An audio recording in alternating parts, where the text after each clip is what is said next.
마태복음 12장 28절 그러나 내가 하나님의 성령을 힘입어 귀신을 쫓아내는 것이면 하나님의 나라가 이미 너에게 임하였느니라.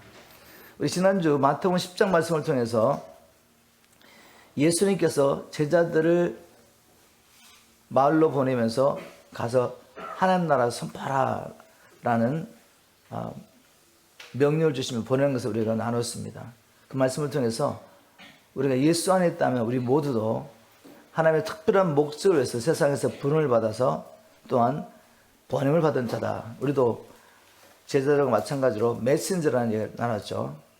자, 그런데 우리가 이 복음을 들고 나가서 하나님 나라를 선포하면 어떻게 되죠? 그것은 곧 영적 싸움을 의미합니다. 왜냐하면 하나님의 나라가 임한다는 것은 곧 어둠의 나라가 무너진다는 것이죠. 우리가 나라를 이루기 위해서 그게 싸움 없이 되지 않죠. 반드시 싸움이 필요합니다. 마귀는 영혼을 잃어버린 것은 곧 자기의 나라를 잃어버린 것이기 때문에 이제까지 자기의 소유로 여기었던 영혼들을 쉽게 내놓지 않습니다. 우리가 강한 자를 결박해야 되고 강한 자 손에 있는 영혼을 그 손에서 빼앗아서 하나님께 회복하는 일이 바로 메신저 사명인데 여기는 반드시 영적 싸움이 결부되어 있습니다. 그러므로 우리가 이 복음을 전파하기 전에 이런 영적 싸움에 대비해야 되죠. 오늘 12장 말씀을 통해 마귀는 어떤 방법으로 하나님의 나라가 확장되는 것을 막으려고 하고 우리는 어떻게 그것을 돌파해서 결국 우리에게 주신 사명을 다 감당할 수 있는지 오늘 12장 말씀을 통해서 답을 한번 찾아보도록 하겠습니다. 마귀는 어떤 방법으로 하나님 나라가 확장되는 것을 막으려고 합니까? 마귀는 하나님의 말씀을 왜곡하여 주의 종을 대적함으로 하나님 나라가 확장되는 것을 막으려고 합니다.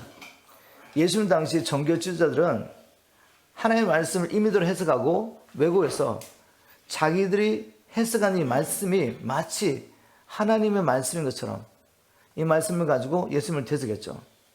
마태복음 12장 1절부터 22절 말씀을 통해 우리는 이 두 가지 사건이 기록된 것을 보게 되는데 바리새인들이 예수님과 예수님의 제자들이 안식일을 범했다라는 것으로 예수님을 비난하는 이야기, 바로 그 이야기가 기록되어 있습니다.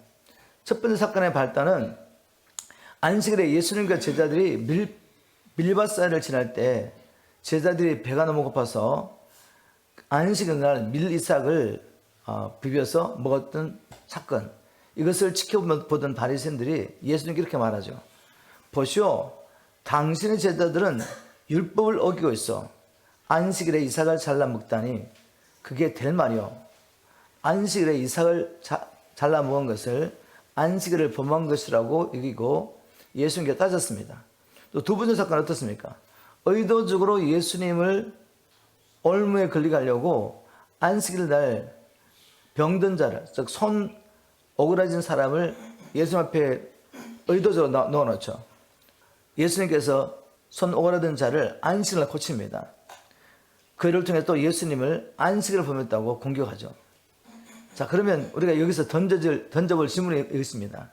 그러면 과연 예수님은 그 당시 종교 지도자들이 말했던 것처럼 안식일에 합당하지 않는 일을 했습니까? 즉 안식일을 범했습니까? 자, 이런 질문을 던져봐야 되죠. 우리 예수님이 정말 안식일을 범했습니까? 만일 예수님이 안식일을 범했다면 그분은 우리의 구주가 될 수 없습니다. 만일 예수님이 하나님의 말씀에 불순종해서 율법을 어겼다면 그렇다면 그분은 험이 있는 분이시기 때문에 우리와 똑같이 죄인이기 때문에 우리를 위한 대속물이 될 수가 없으시죠. 그런데 우리 예수님께서 우리의 구주가 되십니다. 그분은 우리의 어린 양이 되십니다. 영원한 어린 양이 되셔서 모든 피조물의 영광과 존귀와 찬송의 대상이 되셨죠. 자, 그렇다면 우리 예수님은 죄를 짓지 않으셨습니다. 즉 안식일을 범한 적이 없다는 말이죠. 자, 그러면 다음 질문은 이것입니다. 그러면 왜 그 종교 지도자들 열심히 성경을 연구하면서 그 하나님의 말씀대로 살아서 의롭다함을 받으려고 했던 그 종교 지도자들, 특히 이 바리새인들이 예수님이 안식일을 범했다고 비난했을까? 자, 그것은 하나님의 말씀을 하나님의 의도를 알지 못하고 사람의 지혜로 해석하고 정했기 때문이죠. 안식일을 거룩하게 지키라 라는 이 말의 의도를 모르고, 그럼 안식일을 거룩하게 지키라, 그리고 주님께서 안식일날 일하지 말라 이렇게 말씀하셨죠. 그 말을 주신, 그 법을 주신 의도를 몰랐다는 거죠. 단지 눈에 보이는 글자를 보고 사람이 지어 그것을 해석하고 적용했더니 결국 율법을 주신 그 주님을, 율법을 깨트렸다고 대적하고 예수님을 공경하는 이런 일들이 일어난 것입니다.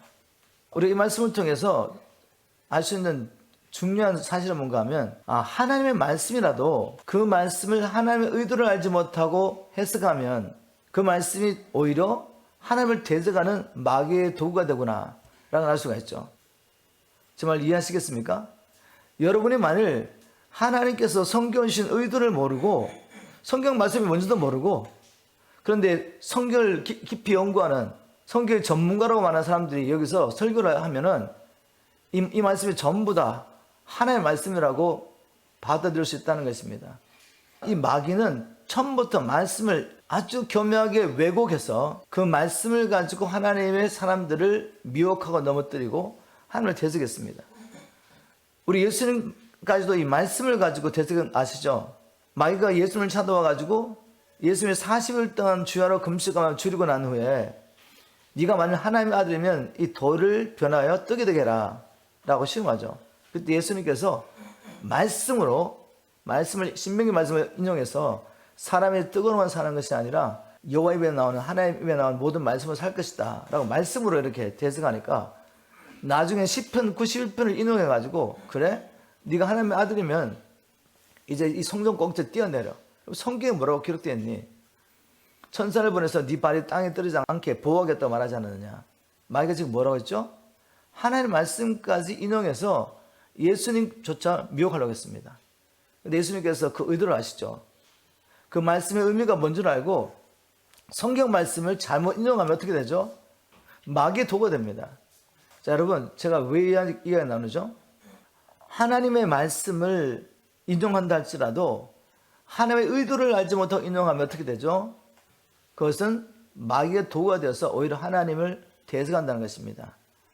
우리가 정신을 차리고 이제는 성경 말씀을 주신 의도부터 먼저 알고 그 의도를 따라 성경 말씀을 풀어야 합니다. 먼저 우리 이 안식일을 왜 주셨는지 성경 말씀을 통해 한번 보겠습니다. 안식일을 왜 주셨습니까? 안식일날 일하지 말라 그러는데 일하지 말라는 이유가 뭐냐, 그죠? 그래서 무조건 일을 안 해야 됩니까? 안식일날 병 고치는 것까지 이건 일이라고 말하면서 예수님을 대적해야 되겠습니까? 하나님의 복음을 전하면 하나님의 나라를 이루는 메시아가 오셔가지고 열심히 아버지라고 했는데 그 가운데 밥도 먹을 시간 없어가지고 예수님의 제자들이 벼이삭을 뜯어가지고 먹는데 그걸 이라고 여기면서 정죄해야 되겠습니까? 도대체 하나님은 왜 안식일을 거룩하게 지키라 말씀하시며 쉬지 말라고 하셨습니까? 무엇을 했어요? 출애굽기 23장 12절을 보겠습니다. 출애굽기 23장 12절, 제가 쉬운 말씀 읽겠습니다. 출애굽기 23장 12절, 엿새 동안에 열심히 일하고 이랜 날은 쉬어라. 그래야 너희가 부르는 소나 나귀뿐만 아니라 내 여종의 자식과 너에게 몸붙여 사는 나그네들도 숨을 돌릴 게 아니냐. 다시 말해서 하나님께서 안식일을 지키라고 하신 것은 첫 번째 이유는 뭔가 하면 우리를 위해서 쉬어라고 준 것이죠. 안식일을 사람에게 주신 하나님의 본래 의도를 알은 예수님께서는 이제 마가복음 2장 27절에 이렇게 말씀하십니다. 안식일은 사람을 위해 있는 것이지 사람이 안식일을 위해 있는 것이 아니다. 안식일을 거룩하게 지키라, 이 말을 이미 들어봐 해석해가지고 여러 가지 법을 만들어 놓고 사람들에게 무거운 짐을 지우라고 안식일 있는 것이 아니라 사람 보고 쉬어라고 안식일을 주셨다는 거죠. 이스라엘 백성을 구원하시고 난 다음에 또 이렇게 말씀하십니다. 신명기 5장 15절에 보면 너는 기억하라. 내가 애굽 땅에서 종이 되었더니 너희 하나님 여호와가 강한 손과 편팔로 너를 거기서 인도하여 내었나니 그러므로 너희 하나님 여호와가 너를 명하여 안식일을 지키라 하였느니라. 자, 이 말씀을 통해 보면 또 안식일을 지키라는 이유가 뭐죠? 너희들에게 안식을 준 그 여호와 하나님을 기억하라고 안식일을 지키라고 한 것이죠. 그들은 400년 이상을 바로의 건산에서 애굽에 누워 살았습니다. 그동안 그들에게는 전혀 안식이 없었죠. 그런데 하나님께서 아브라함과 약속하신 하나님의 약속을 이루시려고 모세를 통해서 이스라엘 민족을 구원하시고 난 다음에 안식일을 지키라고 명령하십니다. 모세가 이렇게 말합니다. 왜 이걸 지키라고 하셨냐? 하나님이 너희들에게 안식을 준 이 날을 기억하라는 거죠. 모든 성경이 예수 그리스도라는 계시라면 바로 안식일을 거룩하게 지키라는 이 말씀을 통해 아담 이후에 사단의 권세를 고통당하는 우리를 구원하실 안식일의 주인이 오실 것을 기대하며 메시아를 기다리라고 이 안식을 주신 거죠. 그분이 오셔야만이 우리에게 진정한 안식이 있기 때문에 이제 우리는 이제 안식은 지키지 않지만 뭘 지키죠? 오늘 우리가 또 성찬할 텐데 예수님께서 이 성찬을 기억하고 지키라고 말합니다. 오랫동안 지켜왔던 그 유월절을 마치면서, 왜냐하면 유월절의 주인이신 주님이 오셔서 유월절 날 어린 양이 죽음을 당하셨기 때문에 이제 더 이상 유월절을 지키지 않습니다. 마지막 유월절 지키시며 주님은 이 유월절을 뭐로 바꾸셨죠? 성찬으로 바꾸셨죠. 이제 너희들이 떡을 떼고 잔을 마실 때마다 나를 기억하라고. 내가 너희를 위해서 몸을 찢고 피를 쏟았다고. 바로 우리 주님께서 진정한 안식을 주신 안식의 주인이십니다. 주님이 다시 오심을 기다리며 우리는 성찬을 지키며 이 복음을 전합니다. 이 사건을 통해 우리에게 주신 교훈은 이것입니다. 하나님의 의도를 알지 못하면 말씀을 왜곡하게 되고, 말씀을 왜곡하게 되면 아무리 자신이 성경의 전문가로 말한다 할지라도 결국 마귀의 도구가 될 수밖에 없구나 라는 걸 알 수가 있습니다. 하나님께서 이렇게 말씀을 왜곡하여 자신을 대적하는 이 바리새인을 어떻게 잠잠케 하셨습니까? 자, 여러분, 이게 굉장히 중요합니다. 마귀는 하나님의 나라가 확장된 것을 막으려고 누구를 공격하죠? 바른 복음을 전하는 자를 대적합니다. 우리가 만약 바른 복음을 전한다면 마귀는 반드시 우리를 멈추려고 할 겁니다. 복음을 멈추게 하기 위해서. 그래서 하나님 나라가 확장된 것을 막기 위해서 이 복음을 전하는 우리를 대적할 거라는 것이죠. 하나님의 말씀까지 인용하면서 우리가 이단이라고 말할 거란 말입니다. 자, 이럴 때 우리가 어떻게 싸워야 됩니까? 우리가 지금 어떻게 말씀을 왜곡해서 예수님을 대적하는 이 바리새인들 잠잠하게 하셨죠? 다른 것이 아닙니다. 말씀을 인용하는 것이죠. 첫 번째 사건이 뭐였습니까? 안식일 날 이삭을 잘라서 먹었다고 안식일을 범했다고 말하는 그들에게 예수님이 인용하신 말씀, 바로 마태복음 12장 3절 4절, 다윗이 제사장만 먹을 수 있는 진선병을 먹은 이 사건을 가지고 대적하죠. 마태복음 12장 3절 4절, 예수께서 가라사대 다윗이 자기와 그 함께한 자들이 시장할 때 한 대를 잃지 못하였느냐. 그가 하나님의 전에 들어가서 제사장 외에는 자기나 그 함께한 자들이 먹지 못하는 진설병을 먹지 아니하였느냐. 진설병, 현대인의 성경은 차림빵이라고 말했고, 그 다음에 쉬운 말 성경은 제단의 빵이라고 한 그 빵은 오직 제사장만 먹을 수 있습니다. 그게 율법이었어요. 레위기 24장 9절 이렇게 말하고 있죠. 너는 이 빵을 아론과 그의 자손에게 주고, 이 빵은 이제 진설병, 차림빵, 제단의 빵, 거룩한 곳에서 먹게 하라. 이것은 나 여호와에게 바친 제물 중에서 제사장에 먹도록 되어 있는 거룩한 음식이다. 그런데 나중에 어떤 일이 있었습니까? 다윗이 사울에게 쫓겨서 도망갈 때 너무 허기져가지고 이 제사장만 먹을 수 있는 이 빵을 먹게 됩니다. 근데 성경을 아무리 봐도 이 일이 율법을 범했다고 정죄하는 부분이 없습니다. 예수님께서 이 사건을 인용했다는 것은 하나님께서 이것을 합당히 받으셨다는 거죠. 왜 이 일이 율법을 범한 것이 되지 않습니까? 왜냐하면 율법의 의도가 무엇입니까? 마태복음 22장 36절부터 40절까지 보면 예수님께서 모든 율법을 어떻게 요약하셨죠? 모든 율법을 요약하면 하나님을 사랑하라, 이웃을 사랑하는 것입니다. 바로 그 의도를 따라서 배고픈 하나님의 나라를 이루가는 이 다윗과 다윗의 용사들에게 진설병을 준다고 그래가지고 그게 죄가 되지 않습니다. 율법을 주신 하나님의 의도를 따라 본다면 지금 배고픈 병사들에게, 하나님 나라를 위해 싸우는 이 병사들에게 진설병을 다 먹게 하죠. 그리고 예수님께서는 또 이제 호세아의 말씀을 인용해가지고 성경 말씀을 가지고 바리새인들에게 죄 없는 사람을 죄로 몰았다고 책망하십니다. 마태복음 10장 7절에 내가 바라는 것은 제사가 아니라 자비다라는 성경 구절, 호세아 6장 6절 말씀이죠. 이 말씀을 인용하면서 말씀으로 예수님을 정죄하는 또 제자들을 정죄하는 바리새인들에게 싸우셨습니다. 자, 이런 일이 있고 난 다음에 이런 말씀을 듣고도 이 바리새인들은 자기들이 잘못된 것을 인정하지 않습니다. 그리고 어떻게 합니까? 도리어 14절에 보니까 그러자 바리새파 사람들은 회당 밖으로 나가서 어떻게 하면 예수를 죽일 수 있을지 함께 모였다. 결국 마음을 계속해서 강팍해 하고 진리를 찾은 것이 아니라 하나님의 뜻이 무엇인지 찾은 것이 아니라 그들은 그들의 기득권을 지키기 원했고 어떤 방법이든 무조건 예수님을 제거하기를 원했습니다. 왜냐하면 자기들을 따라오던 유대 백성들이 지금 예수님을 따라가기 때문에 예수님을 넘어뜨리는 것, 제거하는 것이 그들의 목적이었죠. 겉으로는 하나님 나라 백성들을 가르치고 하나님의 말씀을 따라 그들을 인도하는 것처럼 보였지만 그러나 그들의 속에는 하나님의 나라도 없었고 영혼을 향한 마음도 없었고 오직 이 종교라는 걸 통해서 명성과 부귀, 영화를 원했던 것이죠. 자, 우리가 한번 이 말씀을 우리에게 적용해 봐야 되겠습니다. 바로 이런 싸움 가운데서 우리가 어떻게 승리할 수 있겠습니까? 우리 모두는 세상 가운데서 하나님의 특별한 목적에서 부름을 받은 자들이죠. 무엇을 위해서 부름받았습니까? 이 땅에 하나님의 나라를 이루어가기 위해서. 여러분, 하나님의 나라는 피상적이지 않습니다. 실제적입니다. 그것은 우리 안에도 임해있고 또 하나님께 우리를 통해서 우리 가정 가운데 또 우리가 살고 있는 땅에 열방 가운데 이루어가기 원하시죠. 그런데 이 나라를 이루기 위해서는 반드시 영적 싸움에서 승리한다는 거죠. 이런 도전이 있을 때 하나님의 말씀을 교묘하게 왜곡해서 이것이 마치 진리인 것처럼 대적하는 이들과 싸워서 우리가 어떻게 이길 수 있겠습니까? 진리의 말씀을 무장하지 않는다면 어떻게 이길 수가 있겠습니까? 여러분, 정말 하나님께서 여러분들을 하나님 나라 이루어가라고 불러주신 하나님의 백성들 믿습니까? 저뿐만 아니라 여러분 모두를 지금 세상에 보내신 걸 믿으신단 말이죠. 저와 여러분이 정말 하나님의 나라 이루어가는 하나님의 백성이 맞습니까? 세상에서 구별된 하나님의 백성이 맞냐 이거죠. 그렇다면 우리는 이 영적 싸움을 피할 수 없습니다. 이 영적 싸움에 우리가 준비됐냐 이거죠.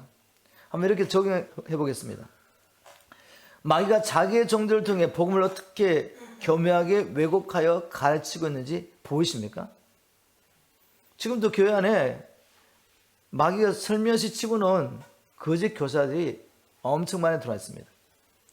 마지막 때가 될수록 미혹이 강하게 교회 안에 역사하며 택하신 자들까지도 미혹하려고 역사할 거라고 주님 말씀하셨죠. 그 미혹이 보이냐 이 말이죠. 우리는 복음주의 안에 있으니까 미혹이 없는 것 같습니까? 우리는 복음주의 교회 안에 있기 때문에 미혹이 없는 것 같아요? 저 신천지나 여호와의 증인이나 있지 여기는 안전하다고 생각하십니까? 절대 그렇지 않습니다. 미혹은 이방인들에 있었던 것이 아니라 하나님의 백성이라고 믿고 있었던 유대인들 안에 있었다는 거죠. 교회 안에 있습니다. 교회 안에. 가장 강력하게. 이게 가장 확실하죠. 하나님의 백성을 믿고 우리가 믿고 있는 이것이 복음이라고 믿고 있는 그들에게 복음이 아닌 것을 복음이라고 믿게 만드는 것보다 더 좋은 전례가 됐습니까? 여러분, 이걸 보여야 돼요. 지금 이 시대도 마귀가 어떻게 말씀을 교묘하게 왜곡해서 많은 사람들을 넓은 길로 인도하는지 보셔야 됩니다. 이런 가운데 우리가 어떻게 마귀의 계기를 무너뜨리고 우리의 믿음을 지키며 또한 많은 사람들을 주님께 인도하겠습니까? 진리의 복음으로 무장하셔야죠. 그냥 부지런히 교회만 이렇게 오시고 부지런히 헌금하시고 교회 사는 활동에 참여한다고 해가지고 우리가 하나님 나라가 이루어질 것 같습니까? 잘 들어보십시오.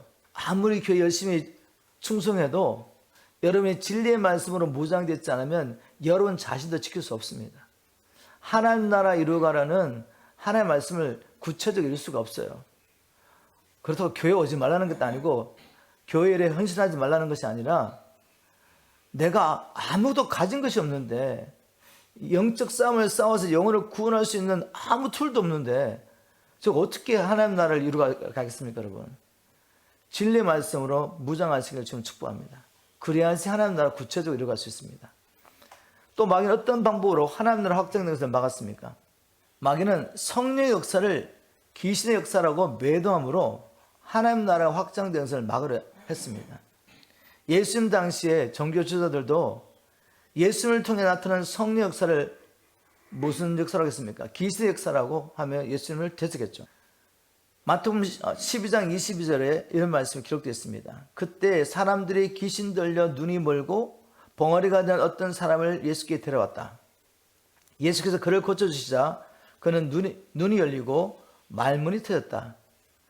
여러분, 눈이 멀고 벙어리 된 자를 데려왔는데 예수님이 귀신을 내어 쫓으시니까 갑자기 눈이 열리고 말하기 시작했어요.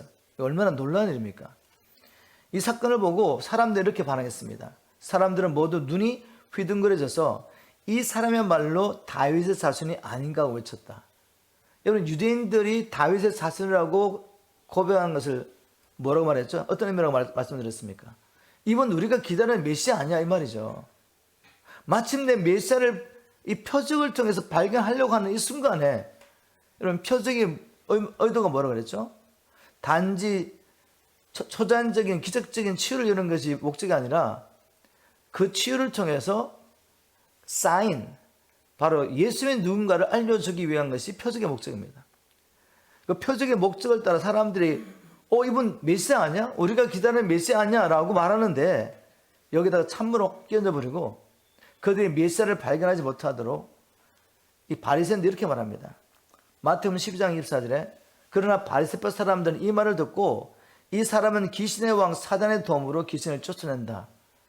성령의 역사, 예수를 통해 나타나는 성령의 역사를 귀신의 역사로 매도버립니다. 그래서 결국은 사람들이 메시아를 발견하지 못하도록 문을 막아버리는 거죠. 눈을 닫아버리는 것입니다. 그런데 여러분, 종교 지도자의 의무가 무엇입니까? 성경 말씀을 통해 누구보다도 성경을 연구한 메시아를 기다리는 이들은 성경 말씀을 통해 예수님 하시는 말씀과 행하시는 표적을 보며 이분은 성경이 예언하신 바로 그분이야 라고 증거해야 될 사람들이 오히려 사람들은 메시아라고 외치고 있는데 아니라고 부인해버린 거죠. 그리고 그들이 가지고 있던 권세, 그 당시에 성경을 해석하고 적용하는 권세가 보통 사람이 없습니다. 유대 지도자들이겠죠. 종교인 지도자들에게. 그들이 천국 영세를 가지고 자기도 들어가지 않고 들어가려고 하는 사람도 막아버리죠. 마귀는 이렇게 언제나 이 성령의 역사가 나타날 때 이것을 마귀의 역사로 매도하고 이 성령 역사를 끊어버리고 또 사람들을 하여금 하나님께 나온 것을 막아버립니다.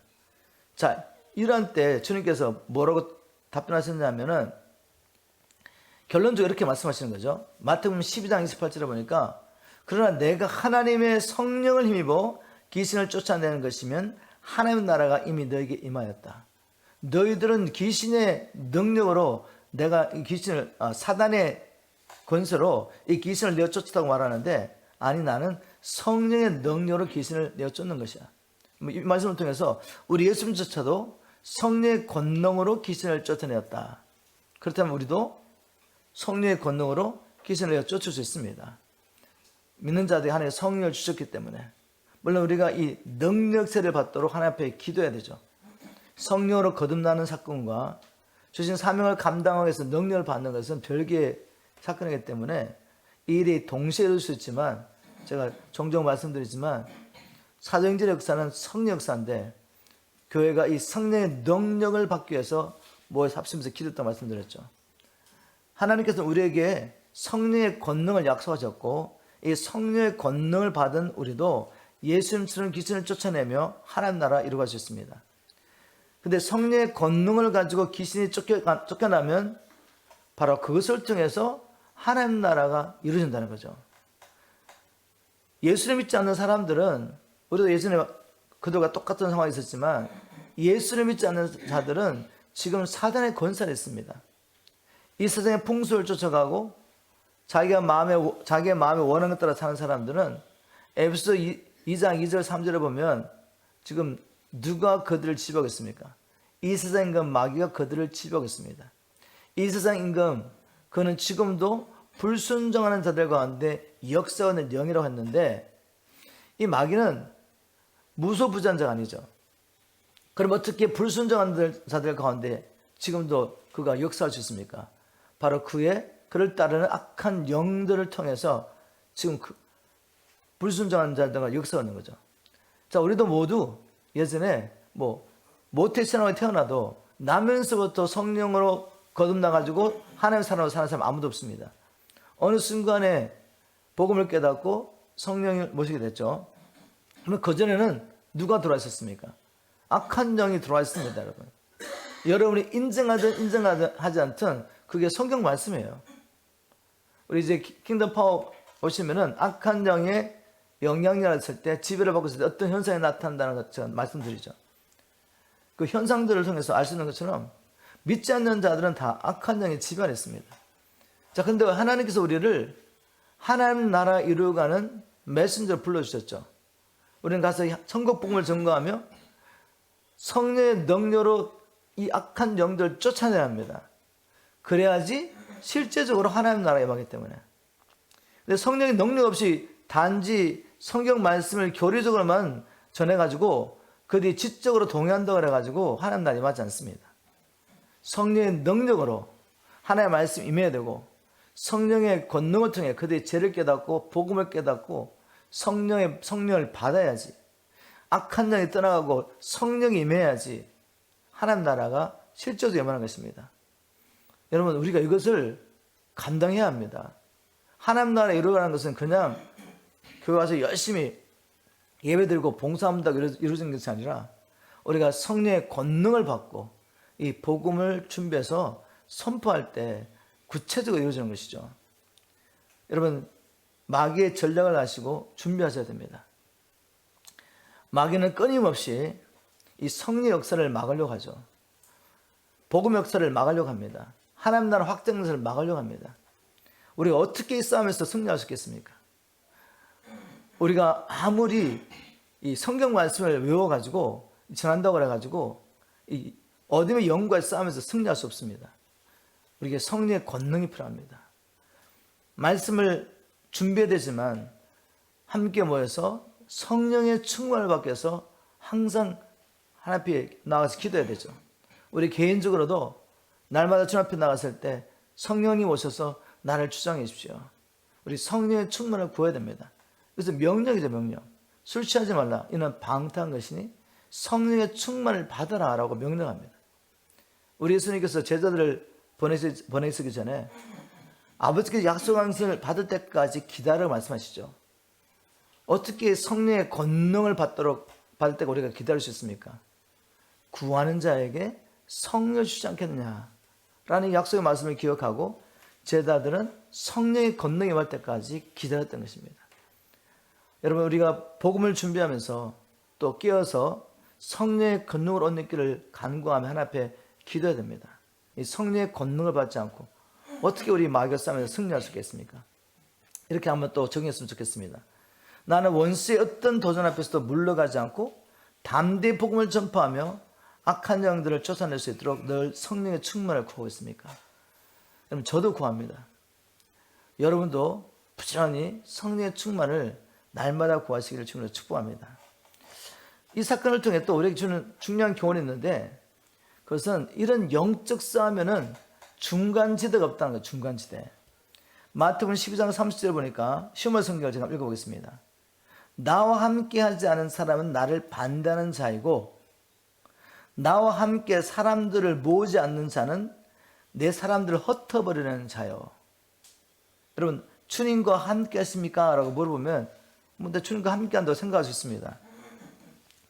그런데 주님과 함께 모으고 계십니까? 라는 질문하면 어떻게 답변하시겠습니까? 같은 말인데, 우리가 주님과 함께하는 자라면 뭘 하겠습니까? 잃어버린 영혼들, 지금 흩어진 하나님의 백성들을 모으는 일을 해야 되지 않겠습니까? 그게 주님이 하시는 일이니까. 우리 주님께서 다시 오셔서 열방 가운데 통치하기 위해서 먼저 이 천국 복음이 모든 민족에 전파된다고 말씀하셨습니다. 그래서 주님이 다시 오셔서 아버지 나라를 회복하시기 위해서 주님 지금 뭘 하시겠습니까? 흩어진 자기 백성을 모으는 일을 하고 계시죠. 잃어버린 영혼을 찾고 계시는 거죠. 주님 말씀하십니다. 나와 함께 사람을 모으지 않는 자는 내 사람들을 흩어버리는 자요.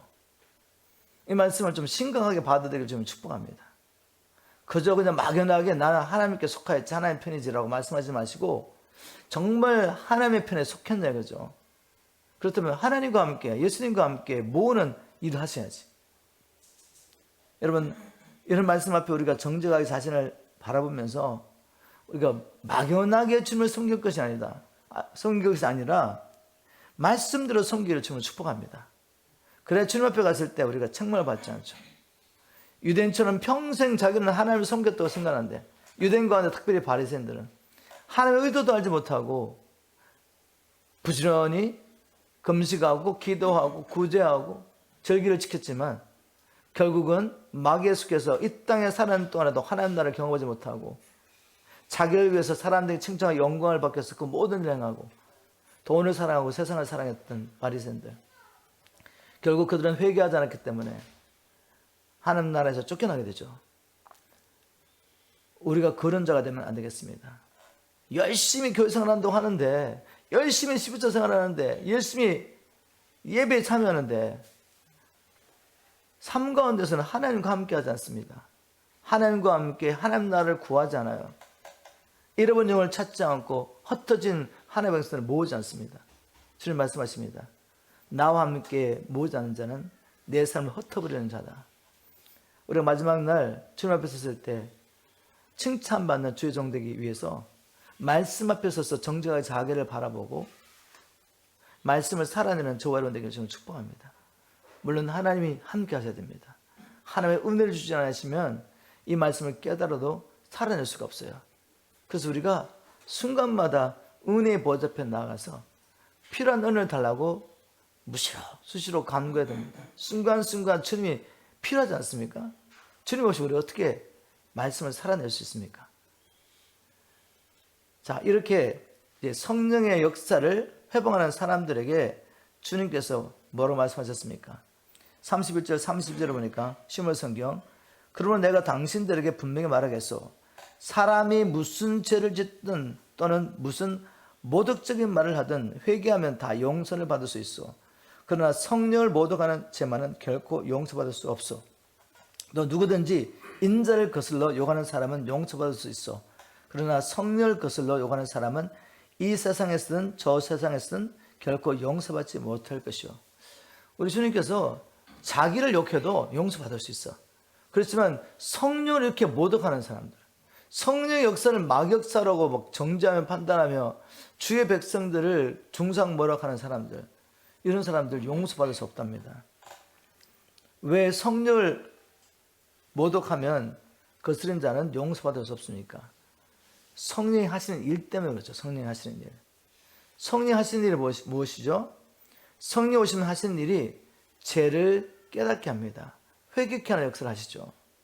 그리고 이 회개한 사람들이 어떻게 죄 용서를 받을 수 있는지 의의 길을 보여주신 분도 성령이 하시는 일. 복음을 믿을 때 우리를 거듭나게 하시는 분, 즉 우리를 그리스도의 몸 안에 연합하게 하는 세를 주시는 분도 성령이십니다. 거듭난 우리가 이제는 말씀을 따라 살 수 있도록 우리에게 능력을 주신 분도, 우리의 능력이 되신 분도 성령님이시죠. 그러니 성령을 모독하고 성령을 거역하면 어떻게 되겠습니까? 회개할 수도 없고 거듭날 수도 없고 또 거듭난 후에도 성령의 권능을 힘입지 않고 권능을 따라 살 수 없기 때문에 어떻게 됩니까? 말씀에 순종할 수 없습니다. 그래서 성령 회복하지 말라고 하시죠. 성령 근심케 하지 마라. 성령을 소멸하지 말라. 여러분, 우리 성령 소멸하지 않기를 주님으로 축복합니다. 우리 가운데 성령을 대적하고 거스른 자가 있겠습니까? 성령을 소멸하거나 근심케 하면 우리 힘으로는 결코 사명을 감당할 수 없습니다. 죄를 이길 수도 없고, 우리가 성령을 소멸하지 않기를 주님으로 축복합니다. 오늘 본 말씀을 보면 성령을 대적하는 자들, 회복하는 자들 결코 용서받을 수 없다고 말합니다. 예수님께서는 이 자신을 대적하는 종교 지도자들의 영적 실체를 이렇게 드러내셨습니다. 12장 33절에 보니까 나무도 좋고 실과도 좋다든지 나무도 좋지 않고 실과도 좋지 않다든지 하라. 그 실과로 나무를 아느니라. 너희들이 겉으로는 종교 지도자라고 그러고 하나님의 백성을 인도하는 영적 지도자가 말하는데 너희들의 열매를 보니 너희들이 누군지 알겠다, 이렇게 말씀하시는 거죠. 뒤에 가서는 구체적으로 이렇게 말씀하십니다. 34절 35절 독사의 자식들아 라고 말합니다. 독사의 자식들아 너희는 악하니 어떻게 선한 말을 할 수 있겠느냐. 이는 마음에 가득한 것을 입으로 말함이라. 선한 사람은 그 쌓은 선에서 선한 것을 내고 악한 사람은 그 쌓은 악에서 악한 것을 내느니라. 겉으로는 하나님의 백성이 인도하는 영적 지도자인데 우리 지금 분명히 그들의 열매를 보고 그 당시 그 열매는 뭐죠? 그들의 입에서 나오는 말. 하나님의 성리 역사를 귀신 역사라고 정죄하고 또 하나님 나라를 힘쓰는 예수님과 예수님의 제자들을 중상모략하고 율법을 어겼다고 정죄하고 이런 일을 보면서 주님께서는 너의 열매를 보니 너는 독사의 자식들이라고 말한 거죠. 자, 그러니 이 종교주자들이 예수님을 죽이려고 한 거 아시겠죠? 자기들은 누구보다 어렵다고 생각했는데 독사의 자식들, 사단의 자식들이라고 말하니 얼마나 뚜껑이 열리겠습니까? 그러나 그게 사실이었죠.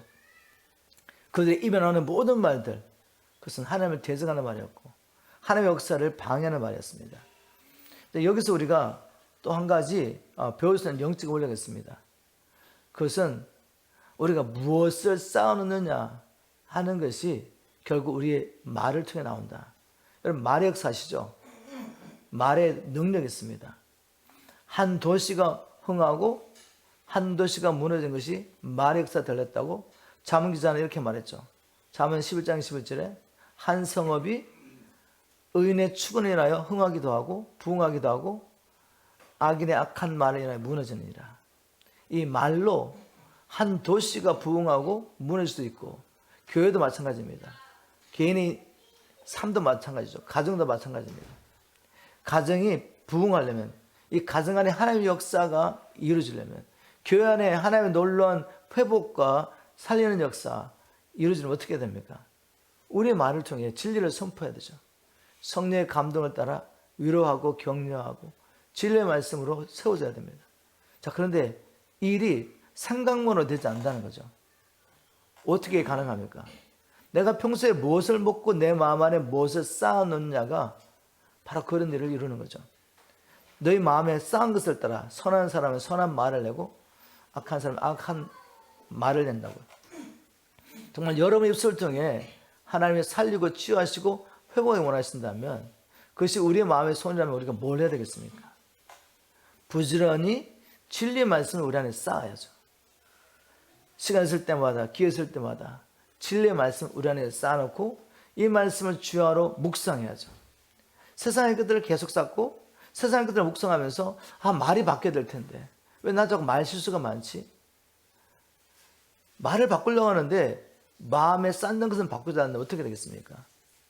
인풋이 바뀌지 않는데 어떻게 아웃풋이 바뀌겠습니까? 원리는 내 안에 뭘 쌓느냐가 바로 내 입을 통해 나오는 것인데 하나님은 저와 여러분의 입술이 생명의 샘이 되기를 원합니다. 이미 우리 안에 하나님은 생수를 허락하셨습니다. 믿는 자들 안에 배에서부터 생수가 터져 나올 것이라고 지금 약속하셨죠. 이 생수가 막히지 않고 터져 나와서 우리 입술을 통해서 흘러나오는 이 말이 사람을 살리는 물이 되어서 많은 사람들을 살리는 저와 여러분 되기를 주님으로 축복합니다. 또 마귀는 어떤 방법으로 하나님 나라를 확장한 것을 막으려 했습니까? 사람들로 하여금 주의 종들이 하나님의 번뇌를 받았다는 것을 의심하게 만드는 거죠. 종교주의자들은 예수님께서 행하신 그 수많은 기적을 보고도 예수님께서 하나님의 아들이라는 것을 믿지 않습니다. 그리고 야 네가 하나님의 아들인 증거 보여줘. 자꾸만 기적을 구하는 거죠. 그때 주님께서 뭐라고 답변하셨죠? 요나의 기적 외에는 내가 다른 기적, 다른 표적을 보일 수 없다고 말하죠. 요나의 삶 속에 어떤 일이 있었습니까? 요나는 하나님께서 그 당시에 아수르, 이스라엘 백성을 괴롭히는 그 북이스라엘 결국은 점령해가지고 북이스라엘 망하게 만들었죠. 그런데 이 하나님께서 요나에게 야 저기 아수르의 수도 니느웨 가서 내가 그들의 죄악으로 말미암아 심판하겠다고 선포를 말했습니다. 그런데 요나가 생각해보니까 하나님 왜 그들에 가서 회개하라고 하나님의 심판 임박했다고 전합니까? 그들은 멸망해야 될 하나님의 백성의 원수입니다. 그리고 복음 전하지 않고 하나님의 심판을 선포하지 않고 도망가죠.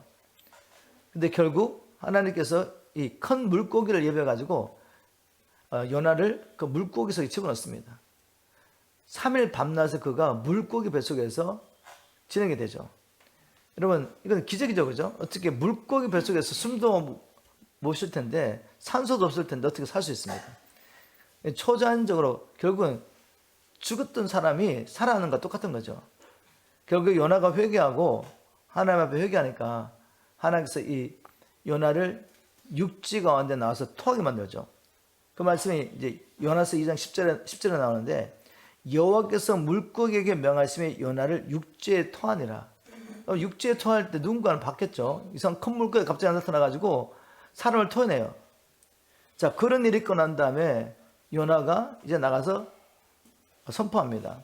요나서 3장 4절에 보니까 요나가 그 성에 들어가며 곧 하룻길을 행하며 외쳐가로되 40이 지나면 니느웨가 무너지려 하였더라.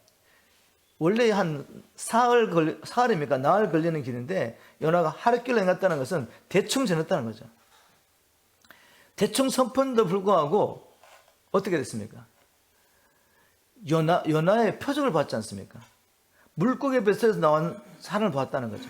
그 표적 때문에 요나서 3장 7절 8절에 이렇게 기록됐습니다.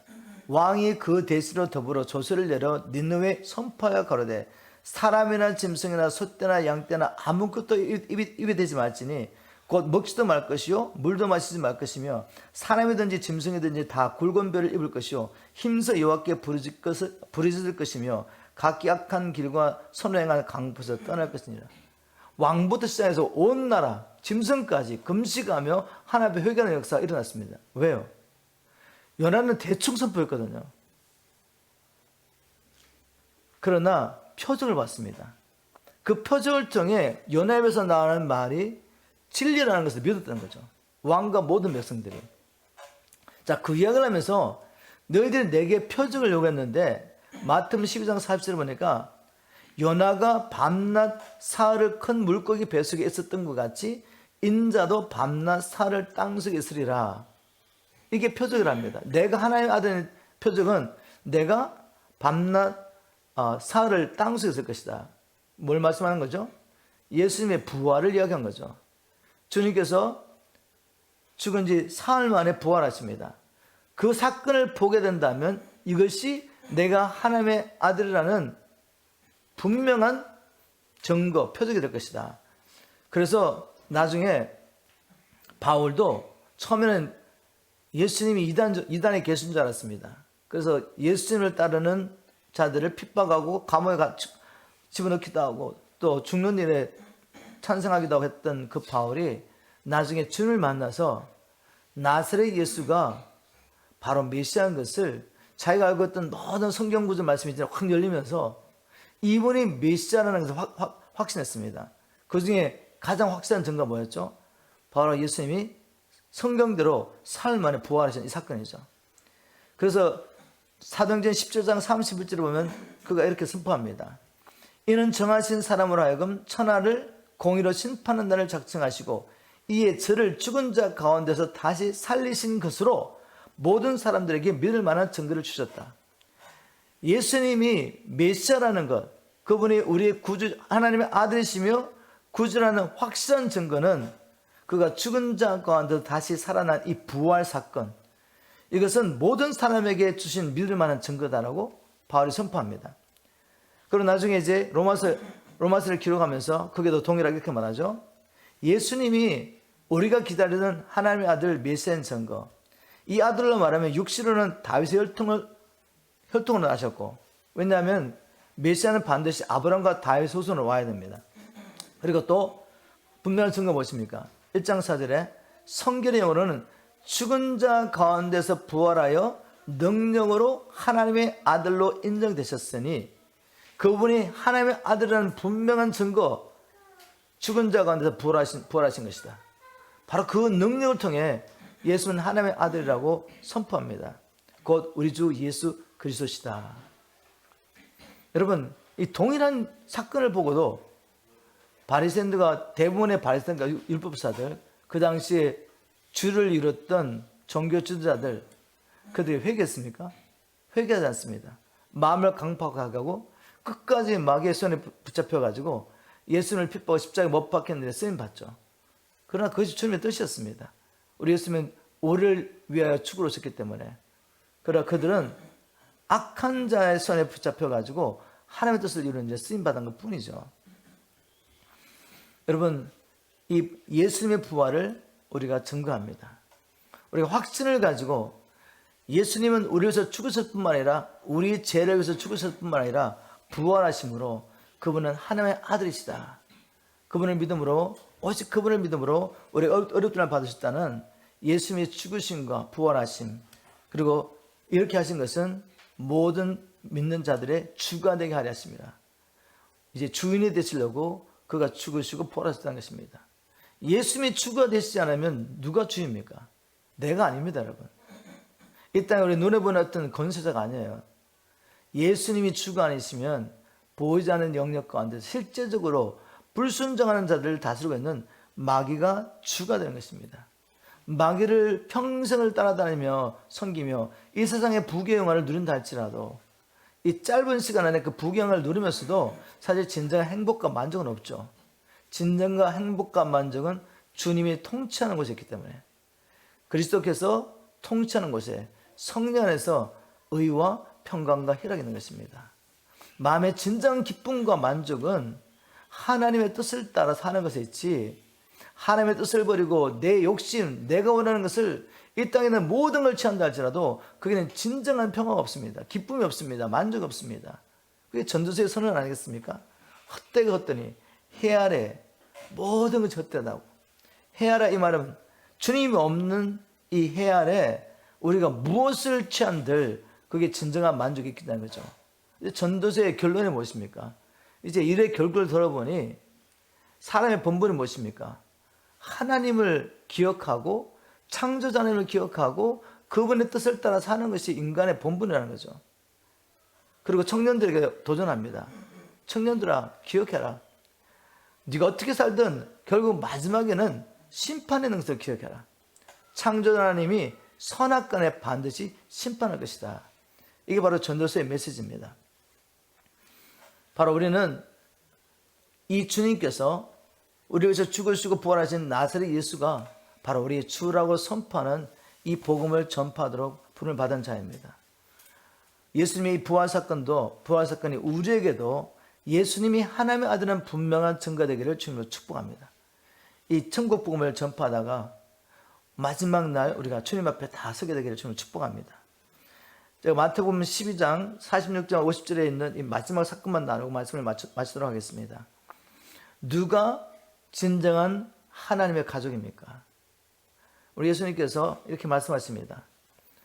이제 47절에 보니까 한 사람이 예수께 여짜오되 보소서 당신의 모친과 동생들이 당신께 말하라고 밖에 섰나이다 하니 말하던 사람이 대답해 가로되 누가 내 모친이며 내 동생이냐 하시고 손을 내밀어 제자들을 가리켜 가라사대 나의 모친과 나의 동생을 보라. 누구든지 하늘에 계신 내 아버지의 뜻대로 행하는 자가 내 형제요 자매요 모친이라 하시니라.